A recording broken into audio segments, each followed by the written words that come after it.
안녕하십니까. 박문강 남부고시의 역공국어 박혜선입니다. 자, 오늘 우리가 볼 부분은요, 2022 대비 합격 전략 TCC를 한번 촬영을 하려고요. 역시 공무원 국어는 박혜선이다. 자, 그러면 시작해 보도록 하겠습니다. 아니 근데 도대체 이 여자는 어떤 여자야? 궁금하시죠? 저의 이력을 넣어놨습니다. 여러분, 저는 고려대학교 국어국문학과를 수석으로 졸업을 했어요. 이걸 어떻게 자기 입으로 저도 원래 이렇게 얘기하는 성격이 아닌데요. 이렇게 제가 말씀을 드리는 이유는 여러분들의 불안함을 잠재워 드리고자 말씀을 드리는 거예요. 사실 저는 국어 분야에 있어서 굉장히 전문적이라고 자부를 할 수가 있고, 국어를 굉장히 잘한다고 얘기를 할 수가 있습니다. 근데 제가 처음부터 국어를 잘했던 것은 아니거든요. 그래서 여러분들에게 더 공감을 할 수 있는 것 같아요. 제가 수업을 하면서 굉장히 많은 공부 방법도 알려드릴 거고, 꿀팁도 많이 정리를 해드릴 테니까 국어 공부에 있어서는 전혀 불안하지 않게끔 제가 어둠 속에서 여러분들을 꺼내드리도록 하겠습니다. 자, 그리고 저는 정교사 2급 자격증을 가지고 있어요. 저는 원래가 이렇게 가르치는 직업을 너무 좋아했어요. 그래서 정교사 2급 자격증을 땄지만 교직보다는 이 학원 쪽으로 가게 됐거든요. 그래서 사내주에서 350명의 친구들과 함께 수업을 하다가 지금은 박문각 국어 전임 교수로 오게 되었습니다. 자, 그럼 저에 대한 설명이 끝났어요. 자, 그러면 우리 이번에 시험을 보셨잖아요. 지방직과 국가직에 대한 경향에 대해서 말씀을 드릴게요. 왜냐하면 경향을 파악을 해야지 그것에 따른 커리큘럼을 우리가 볼 수가 있거든요. 자, 그러면 넘어가 볼게요. 자, 2022 대비를 위한 시험 경향 완벽 분석입니다. 자, 첫 번째, 국가직 먼저 보도록 할게요. 문법 부분을 볼게요, 여러분. 국가직이랑 지방직 공통적으로 문법의 비중이 줄기는 했으나 문법으로 변별력이 생기기 시작했어요. 그래서 사실 이 문법을 그냥 모르는 척하기엔 좀 애매해요. 왜냐하면 문법 때문에 떨어지면 안 되니까. 그렇기 때문에 이번에 커리큘럼에서 초장에 잡을 거예요. 문법은 초장에 잡고 그 다음에 독해를 보완하는 식으로 가는 그런 커리큘럼을 준비를 했습니다. 자, 그리고 한자의 경우에는요, 두 글자 한자 표기가 나왔고요. 그리고 사자성어를 파악하는 문제가 각 한 문제씩 나오게 됩니다. 근데 여러분들, 그런 분들 되게 많으세요. 한자를 운명에 맡기시는 분들 굉장히 많으십니다. 아니, 왜 한자를 운명에 맡기죠? 한자를 운명에 맡긴다는 건 자신의 인생을 그냥 흘러가는 대로 둔다는 건데, 그렇게 하면 안 돼요, 여러분. 지금은 내년까지의 시간이 굉장히 많이 남아있어요. 그렇기 때문에 지금부터라도 한자를 잘 봐주셔야 돼요. 근데 이런 친구들 있을 수 있어. 저도 한자는 되게 어려웠었거든요. 근데 교수님, 저는요 한자 도저히 못하겠어요. 특히 사자성어 같은 경우는 대충 알긴 알겠거든요. 왜냐면 사자성어 같은 거 있으면 배경 이야기가 있으니까 재밌으니까 이거는 파악이 가능한데 이거 절대 못하겠어요 하시는 분들은 옛다, 그냥 제가 타협을 할게요. 이거 너무 어렵다. 그러면 사자성어만이라도, 이 세상에 있는 모든 사자성어를 파서라도 사자성어만이라도 가지고 가는 식으로 공부를 해주시면 좋을 것 같아요. 자, 그 다음 화법이랑 작문. 여러분, 요거는 거의 형식이 거의 굳어지고 있습니다. 화법의 경우에는 화법 지식을 물어보는 문제보다는 이렇게 독해와 말하기 방식을 물어보는, 그리고 그것에 따라서 내용 일치를 물어보는 문제가 거의 굳어진 형태로 가고 있고요. 그리고 작문의 경우 독해를 통해서 고쳐 쓰는, 참고로 고쳐 쓰기는 거의 매년 나오고 있는 유형이에요. 이 부분은 무조건 여러분들이 합격을 위해서라면 정복을 해야 되는 그런 유형입니다. 자, 그 다음 독해로 한번 가보도록 할게요. 여러분, 여기 뭐라고 써있죠? 비중이 커짐, 모두 맞아야 고득점 가능. 여러분, 제가 너무너무 안타까운 게 뭐냐면 시험에 준비했던 기간이 굉장히 긴데 독해력 자체가 안 좋아서 떨어지시는 분들이 되게 많거든요. 요즘에는 특히 그래요. 독해 위주로 지금 흘러가고 있기 때문에 여러분들 독해를 정말 잘해 주셔야 돼요. 그래서 비문학과 문학을 스스로 읽어낼 수 있는 능력을 만들어 드리도록 제가 9, 10월 정도의 커리큘럼을 짰거든요. 그 부분은 제가 이따가 설명을 드리도록 하겠습니다. 여튼 국가직은요, 제시문 사례와 비슷한 사례를 골라라, 이런 문제가 나오게 되고요. 글의 흐름에 맞는 빈칸 채우기, 그리고 글의 전개 순서 배열하기. 여러분, 이게 무슨 말이죠? 요거는 사실적 독해를 물어봤던 옛날의 문제와는 살짝 달라졌다는 거예요. 물론 추론적 독해를 하려면 사실적으로 내용을 잘 파악하는 능력이 있어야 하지만 여러분들은 이제 좀 더 고차원적으로 나아가셔야 됩니다. 추론적 독해, 요 부분에 대한 준비가 선행이 되어야 된다는 거 꼭 기억을 해두셔야 돼요. 자, 그리고 국가직은 이렇게 보고 지방직에 대해서 한번 보도록 하죠.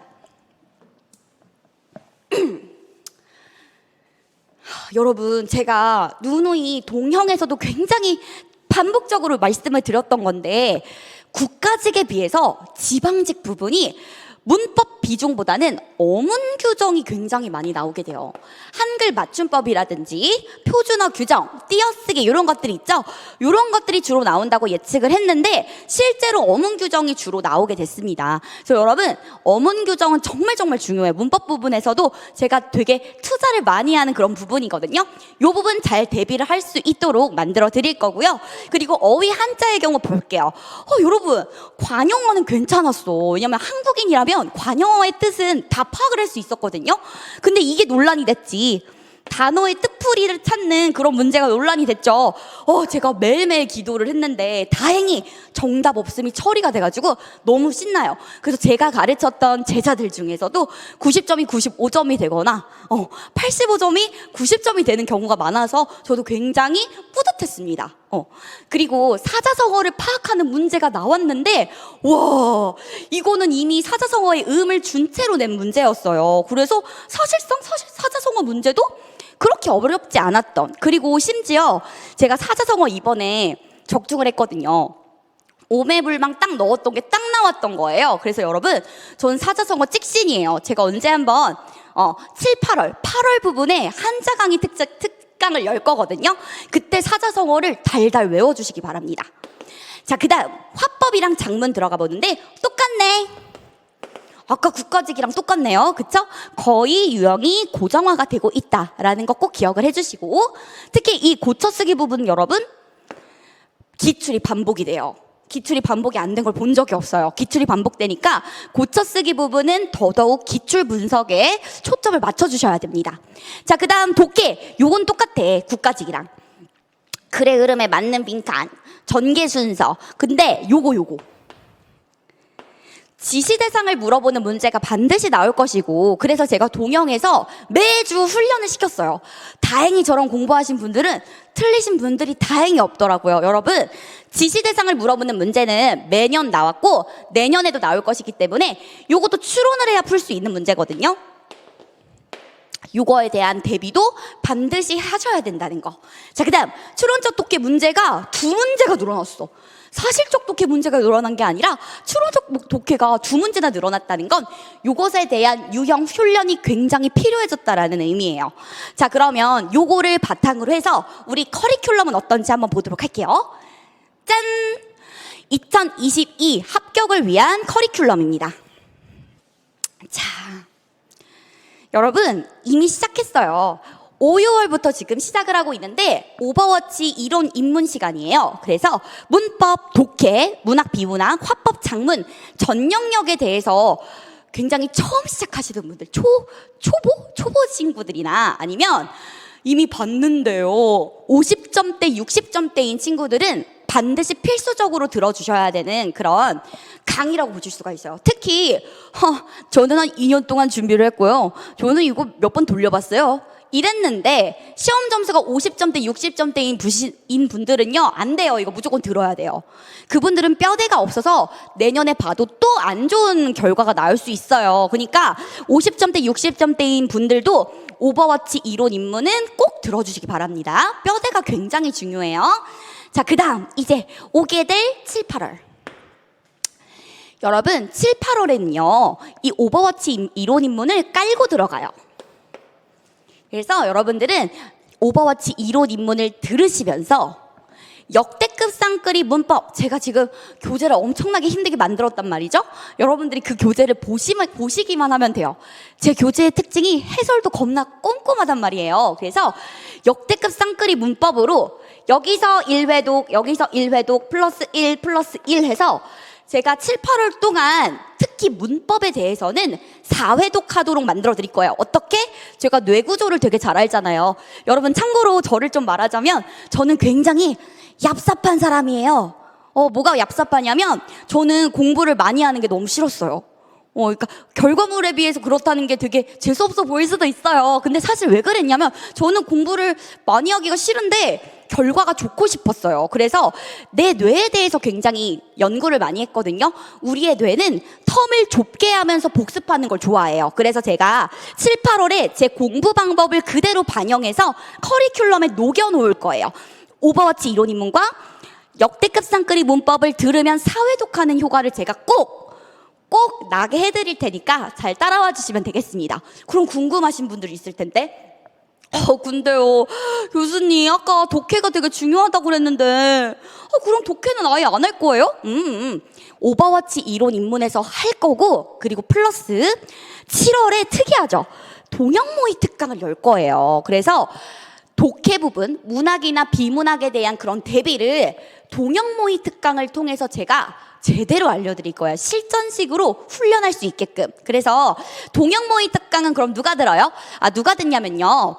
이미 시험을 봤는데 너무 아깝게 떨어지신 분들 있죠. 그런 분들은 하루에 하나씩 정도, 일주일에 2개 정도 동영모의 특강을 보면 내가 도대체 뭐가 부족해서 떨어진 거야. 그런 게 감이 오실 거예요.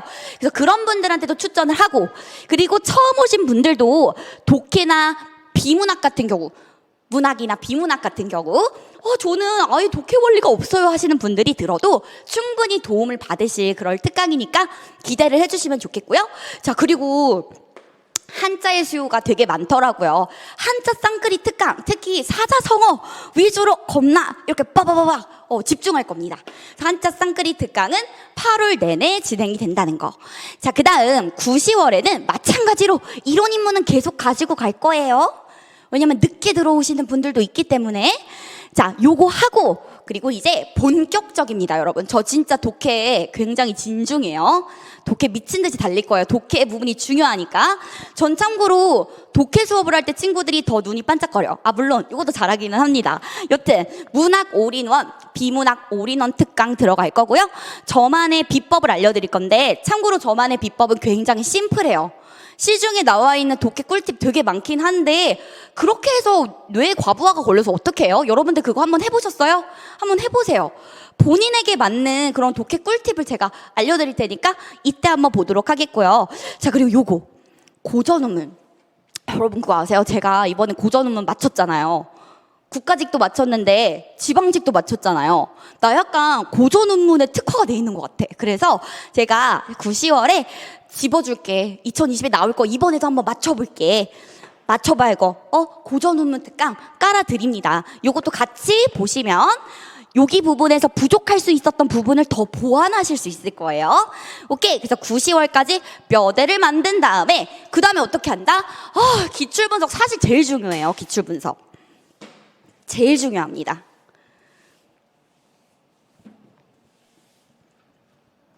단원별로 기출 분석을 해서 독해의 경우에는 독해의 유형을 미친 듯이 잘 습득하도록 유형에 따른 그런 독해 전략을 제가 알려드릴 거고요. 문제풀이 전략 알려드릴 거고 선지를 분석하는 방법도 제가 알려드릴 거예요. 그래서 독해 부분 참고로 그거 아시죠? 문학 작품은 나왔던 게 또 나올 수 있다는 거 아시죠? 그런 부분들도 다 대비를 해드릴 거고요. 그리고 문법. 여러분 사실은 저는 좀 이해가 안 가요. 문법에서 왜 틀리지? 왜냐하면 역대급 기출 문법 기출 문제를 다 풀잖아요. 그러면 다 겹쳐요. 사실 문법이야말로 기출 문제를 많이 분석하면 분석할수록 정답률이 올라갑니다. 그래서 문법도 철저하게 기출 위주로 제가 분석을 해드릴 거예요. 정말 많이 넘어가지 않아요. 문법은 기출 분석 정말 중요합니다. 자, 그다음 화법 작문. 화법 작문의 유형이 반복된다는 걸 여러분들한테 보여드릴 거예요. 이런 식으로 기출 분석을 하게 되면 여러분들 성적은 굉장히 올라가게 될 거고요. 중간중간에 요약 특강도 깔아 놓을 테니까 기대를 해주시면 되겠습니다. 자, 그리고 국가직 대비 동영 모의, 지방직 대비 동영 모의는 빠르면 2월, 아주 느려도 3월, 그 정도부터 이제 진행이 될 거예요. 그래서 저는 역대 수능, 리트, 피셋, EBS에 수록된 모든 문제들을 고르고 골라서 출제를 하게 되고, 그리고 학원에 있는 연구진들을 통해서 문제를 만들기도 할 거거든요. 그래서 이 부분이 굉장히 퀄리티가 좋은 그런 모의고사가 만들어질 거라는 걸 제가 장담을 할 수가 있어요. 이번에 사실 저한테 배웠던 친구들이 6개월 동안 저랑 함께 했는데 다행히 시험을 너무 잘 봤고 작년보다 점수가 굉장히 올랐더라고요. 근데 이런 거를 제가 하나 들은 적이 있어요.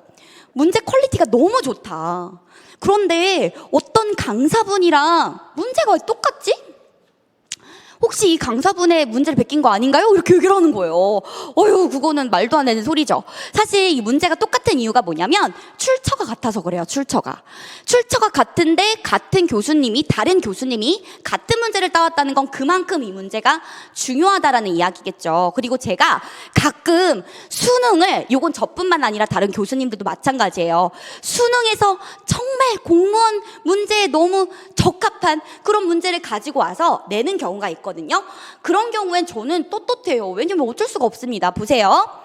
학원에서 연구진들이 만든 그 문제도 굉장히 훌륭하긴 하지만 여러분, 수능의 이 문제는요, 정말 우리나라의 인재인 분들이 엄청난 자본을 투입해서 만든 문제예요. 그렇기 때문에 오류도 적거든요.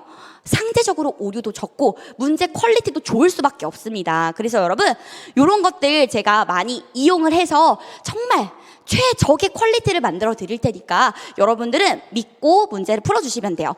그리고 참고로 제가 동영 모의는 독해를 살짝 더 어렵게 만들어요. 근데 처음에는 이거 푸시는 분들이 이거 너무 어렵고요, 저 너무 자신감이 없어지는 것 같아요, 이러면서 우시는 분들도 있었는데 막상 시험장에 들어가니까 뭐야 이거 왜 이렇게 쉬워, 이렇게 푸셨다는 거예요. 그래서 저의 특징은 여러분, 자신감을 얻기 위해서 제 동영을 풀지 마세요. 제 동영은 자신감을 얻기 위해서 푸는 동영이 아닙니다, 여러분.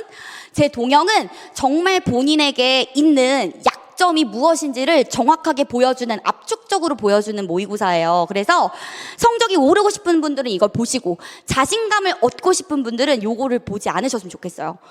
요거를 보고 자신감을 얻지는 못하실 거예요. 약점을 많이 보완하실 수는 있겠지만, 그래서 요거 부분을 참고를 해주시면 되겠습니다. 자, 그러면 넘어갈게요. 자, 합격으로 가는 정도, 바른 길에 대해서 제가 말씀을 드리려고 합니다. 여러분, 국어는요, 하루에 몰아서 하지 마세요. 그렇게 그렇게 무식하게 하면은 합격할 것 같죠? 아니에요. 국어는 언어이기 때문에 매일 1시간 이상씩 하는 것이 훨씬 좋아요. 아니, 근데 이렇게 물어볼걸? 아니, 교수님, 근데 그렇게 하면 계획을 어떻게 짜요? 저 계획 짜는 거 진짜 못해요. 요거 제가 계획 짜드려요. 계획 짜드릴게요. 제 공부 방법을 넣어서. 실제로 현강 듣고 있는 친구들은 제가 며칠에 뭐하고 며칠에 뭐하고 며칠에 뭐하고 요거를 스케줄표를 넣어서 문자로 보내드리거든요. 그거대로 하시는 분은 합격을 하는 거고요. 그거 대신 안 하고 그냥 몰아서 하시는 분들은 힘들어지는 거지 뭐. 제가 어떤 방법을 제안을 드릴 때 해보세요. 근데 웃긴 게 뭔지 알아요? 100%가 있다면 해보시는 분들은 30%밖에 없다는 거. 거기에서 이제 합격이 정해지는 거거든요. 그래서 여러분, 제가 계획 짜드릴 테니까 요거에 맞춰서 국어를 한꺼번에 몰아하지 마시고요. 매일매일 하시는 걸로, 특히 오전 시간에 하시는 것을 저는 추천드립니다. 오전 시간에 뇌 자체가 언어를 공부하기에 굉장히 최적화되어 있다고 합니다. 그리고 여러분, 오전에는 깨 있으셔야 돼요. 왜냐면 시험을 오전에 보잖아.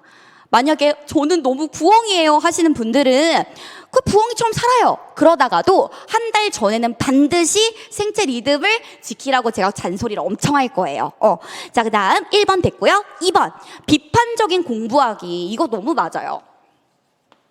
여러분, 비판적으로 공부하셔야 돼요. 가끔 저한테 이렇게 말하신 분이 있었어요. 너무 안타까웠는데, 제 수강생 중에 교수님 진짜 이렇게 하면 안 되는 거 아니에요? 어떤 교수님이요, 다음 주에 시험 보는 거에 이 부분 나온다고, 무조건 나온다고 하셨거든요. 그래서 제가요 그 부분만 미친 듯이 공부했는데요, 안 나왔어요. 그렇게 하면 안 되는 거 아니에요? 그 교수님 잘못된 거 아니에요? 이렇게 얘기하는데 여러분, 그건 본인이 잘못한 거예요. 강사의 말을 100% 신뢰하지 마세요. 본인의 기준이 있는 채로 공부를 하셔야지 강사 말만 100% 신뢰하면 절대 안 돼요. 제 말만 100% 신뢰하시면 안 돼요. 제가 알려드리는 공부 방법도 본인이 진짜 맞는지 비판적으로 해보셔야 돼요. 무슨 말인지 알겠죠? 그리고 의문 가는 부분은 반드시 짚고 넘어가세요. 제가 뭐라고 얘기했는데 그게 좀 이상한 것 같으면 반드시 질문을 해야 돼. 질문을 해야지 사람은 성장하는 거거든요. 그래서 의문, 질문이 가는 부분은 반드시 짚고 넘어가라. 여러분, 참고로 현강 같은 경우는 제가 실시간으로 카톡으로 알려드리고 있거든요. 그 부분을 참고해 주시면 되겠어요. 그리고 인강 들으시는 분은 제가 따로 카페를 열 테니까 그 부분을 가지고 참고를 해주시면 되겠습니다. 자, 그리고 세 번째, 초반에는 막 달리지 마요. 지금이 초반이죠. 지금 막 달리면 나중에 지쳐서 아무것도 못한다? 그렇게 하지 마시고요. 초반에는 제가 공부 방법을 알려드릴 테니 요게 내 방법이 맞는지 실험을 하면서 천천히 걸으세요. 그리고 공부의 양을 이렇게 늘어놓고 해버리면 수험 기간이 늘어나요.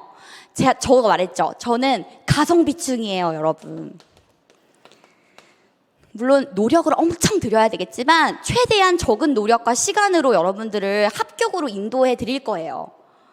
그렇기 때문에 제가 외우라는 것만 잘 외워주시고 꼭 해야 된다는 것만 꼭 해주시면 돼요. 그래서 여러분, 일단은 제가 하라고 하는 부분 잘 하시면서 실험을 하면서 저랑 같이 천천히 걷는 연습을 합시다. 그러다가 공부 방법이 아마 한 11월 정도에 설정이 돼 있을 거야. 내가 여러 번 요렇게도 해보고 저렇게도 해봤는데 요 방법이 맞아. 요게 딱 설정이 되면 저랑 같이 기출 분석과 함께 막판 스퍼트를 미친 듯이 달리는 거예요. 그럴 때는 제가 막판 스퍼트 달리라고 할 거예요. 하루에 16시간 할 수 있으면 해. 이렇게 얘기를 할 거거든요. 이렇게 여러분들 페이스 조절을 잘 해주셔야 된다는 말입니다. 자, 그 다음 5번. 이론의 뼈대는 생명이에요. 특히 일정 수준 이상 점수가 오르지 않으신 분들은 이론이 없어서 그래, 이론. 그래서 이론 부분도 여러분들 절대로 간과하지 마시고 저랑 같이 한번 빡세게 한번 진행을 해봅시다. 짠. 자, 여러분, 요 멘트는 제가 TCC를 찍을 때마다 넣어놓는 멘트예요. 강사가 가르치는 게 사실 아무렇지도 않아 보일 수도 있는데 저는 이렇게 생각해요. 강사가 어떻게 가르치는가에 따라서 한 사람의 인생이 결정이 된다고 생각을 합니다. 학생들이 힘들고 불편해하는 것을 강의로 녹여서 최선을 다하겠습니다. 여러분들, 오늘 지금까지 2022 합격 전략 TCC 잘 봐주셨고요.